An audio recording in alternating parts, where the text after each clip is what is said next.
The Music of Erich Zann by H.P. Lovecraft. I have examined maps of the city with the greatest of care, yet have never again found the Rue d'Alcelle. These maps have not been modern maps alone, for I know that names change. I have, on the contrary, delved deeply into all the antiquities of the place, and have personally explored every region of whatever name which could possibly answer to the street I knew as the Rue d'Alcelle. But despite all I have done, it remains a humiliating fact that I cannot find the house, the street, or even the locality where, during the last months of my impoverished life as a student of metaphysics at the university, I heard the music of Erich Zann. That my memory is broken I do not wonder, for my health, physical and mental, was gravely disturbed throughout the period of my residence in the Rue d'Alcelle, and I recall that I took none of my few acquaintances there. But that I cannot find the place again is both singular and perplexing, for it was within a half-hour's walk of the university, and was distinguished by peculiarities which could hardly be forgotten by anyone who had been there. I have never met a person who has seen the Rue d'Alcelle.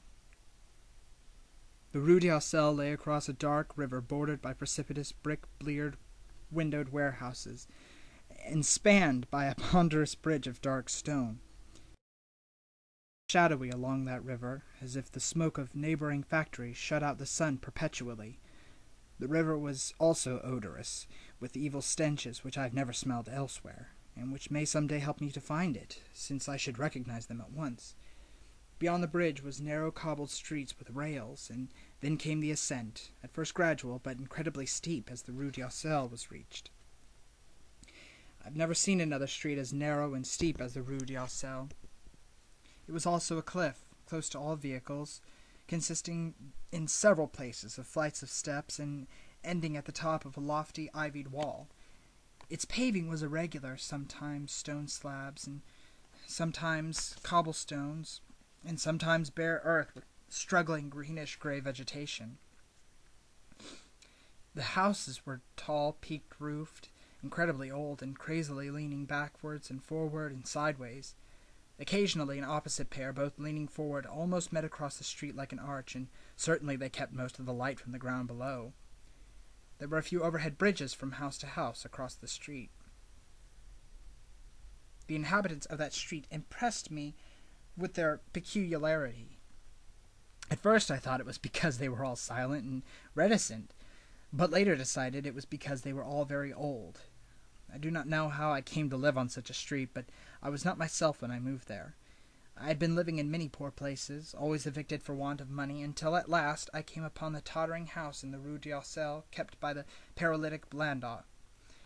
It was the third house from the top of the street, and by far the tallest of them all. My room was on the 5th story, the only inhabited room there, since the house was almost empty. On the night I arrived I heard strange music from the peaked garret overhead, and the next day asked old Blandot about it.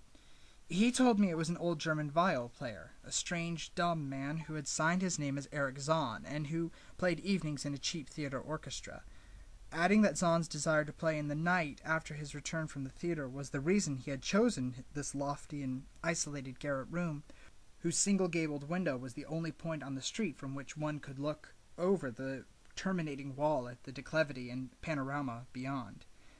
Thereafter I heard Zann every night, and although he kept me awake, I was haunted by the weirdness of his music. Knowing little of the art myself, I was certain that none of his harmonics had any relation to music I had heard before, and concluded that he was a composer of highly original genius. The longer I listened, the more I was fascinated, until after a week I resolved to make the old man's acquaintance. One night, as he was returning from his work, I intercepted Zann in the hallway and told him that I would like to know him and be with him when he played. He was a small, lean, bent person with shabby clothes, blue eyes, grotesque satyr-like face, and nearly bald, and at my first words seemed both angered and frightened. The obvious friendliness, however, finally melted him, and he grudgingly motioned to me to follow him up the dark, creaking, and rickety attic stairs. His room, one of only two in the steeply pitched garret, was on the west side, toward the high wall that formed the upper end of the street. Its size was very great, and seemed the greater because of its extraordinary bareness and neglect. Of furniture there was only a narrow iron bedstead, a dingy washstand, a small table, a large bookcase, an iron music rack, and 3 old-fashioned chairs. Sheets of music were piled in disorder about the floor. The walls were of bare boards, and had probably never known plaster, while the abundance of dust and cobwebs made the place seem more deserted than inhabited. Evidently Erich Zann's world of beauty lay in some far-off cosmos of the imagination. Motioning me to sit down, the dumb man closed the door, turned the large wooden bolt, and lighted a candle to augment the one he had brought with him. He now removed his vial from its moth-eaten covering, and, taking it, seated himself in the least comfortable of the chairs.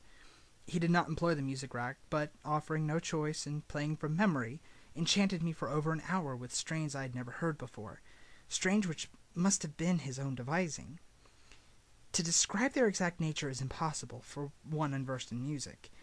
They were a kind of fugue, with recurrent passages of the most captivating quality, but to me were notable for the absence of any of the weird notes I had overheard from my room below on other occasions.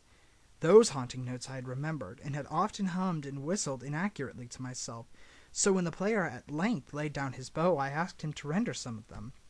As I began my request, the wrinkled satyr-like face lost the bored placidity it had possessed during the playing, and seemed to show the same curious mixture of anger and fright which I had noticed when I first accosted the old man. For a moment I was inclined to use persuasion, regarding rather lightly the whims of senility, and even tried to awaken my host's weirder mood by whistling a few of the strains to which I had listened the night before.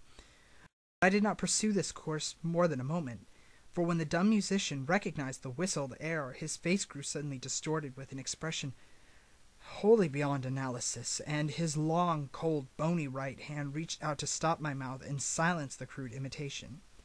As he did this, he further demonstrated his eccentricity by casting a startled glance toward the lone curtained window, as if fearful of some intruder, a glance doubly absurd, since the garret stood high and inaccessible above all the adjacent roofs, this window being the only point on the steep street, as the concierge had told me, from which one could oversee the wall at the summit. The old man's glance brought Blandot's remark back to my mind, and with a certain capriciousness I felt a wish to look over the wide and dizzying panorama of moonlit roofs and city lights beyond the hilltop, which of all the dwellers of the Rue d'Arcel only this crabbed musician could see. I moved towards the window, and would have drawn aside the nondescript curtains, when a frightened rage, even greater than before, the dumb lodger was upon me again, this time motioning with his head toward the door as he nervously strove to drag me hither with both hands. Now thoroughly disgusted with my host, I ordered him to release me, and told him that I would go at once. His clutch relaxed, and as he saw my disgust and offense, his own anger seemed to subside. He tightened his relaxing grip, but this time in a friendly manner, forcing me into a chair, then with an appearance of wistful crossing to the littered table, where he wrote many words with a pencil in the labored French of a foreigner. The note which he finally handed me was an appeal for tolerance and forgiveness. Zann said that he was old, lonely, and afflicted with strange fears and nervous disorders connected with his music and with other things. He had enjoyed my listening to his music, and wished I would come again and not mind his eccentricities.